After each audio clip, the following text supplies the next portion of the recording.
Hi, welcome to Let's Talk About Wine. Summer has made its official return here to upstate New York, and that makes it a perfect time to get out and check out the many wineries and wine trails all across New York State. It also makes it a perfect time to check out some new summer wines. So in this episode, we're going to introduce you to 3 wines that you may want to consider adding to your summer wine tasting list.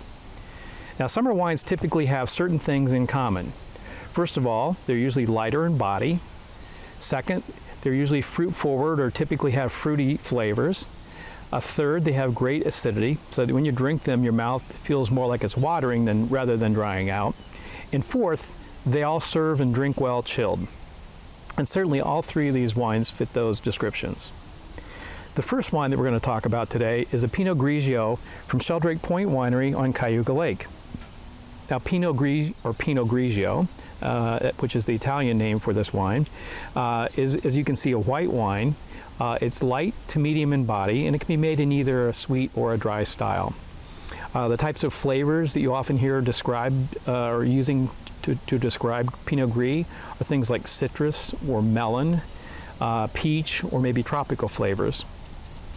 Now, this particular wine was made by Sheldrake's winemaker Dave Breeden in a more Alsatian style. So what that means is it's a little bit more medium-bodied, it's drier, but it has great mouthfeel.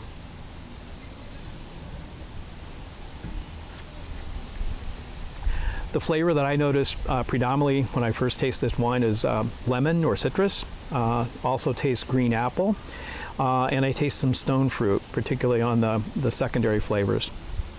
Now again, this wine is less sweet than some Pinot Gris that you may try, but it has great acidity, and that combination make it a perfect summer wine. One thing to note, it is 14% in alcohol, so if you're drinking this on a hot summer day, you might want to make sure you pace yourself.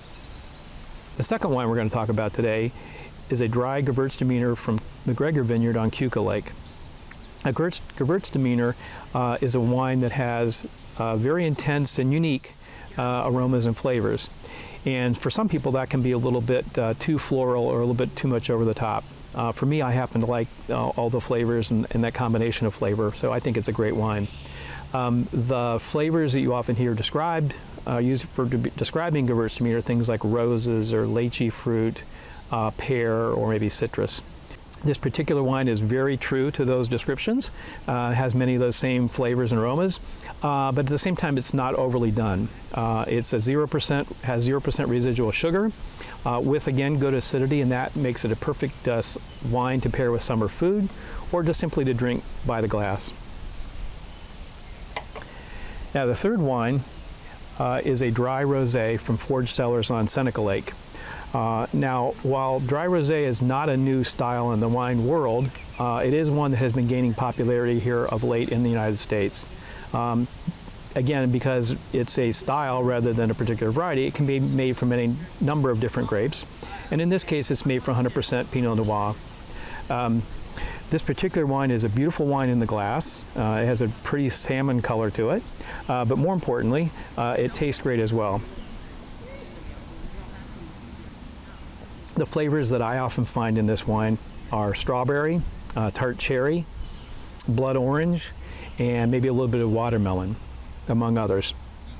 It has great balance, great integration of those flavors, and just a terrific wine.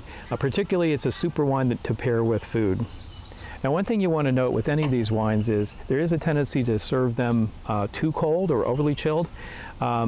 And if you do that, what happens is you can lose some of the flavor, mask some of the flavors. So ideally, what you like to do is serve these wines somewhere between 45 and 50 degrees to give those flavors a chance to develop and reveal themselves. So I hope you've enjoyed seeing or getting to know a little bit more about these 3 wines. I hope you'll have a chance to try them sometime this summer. But most importantly, I hope you get out and enjoy the wineries and wine trails in New York State. In the meantime, cheers.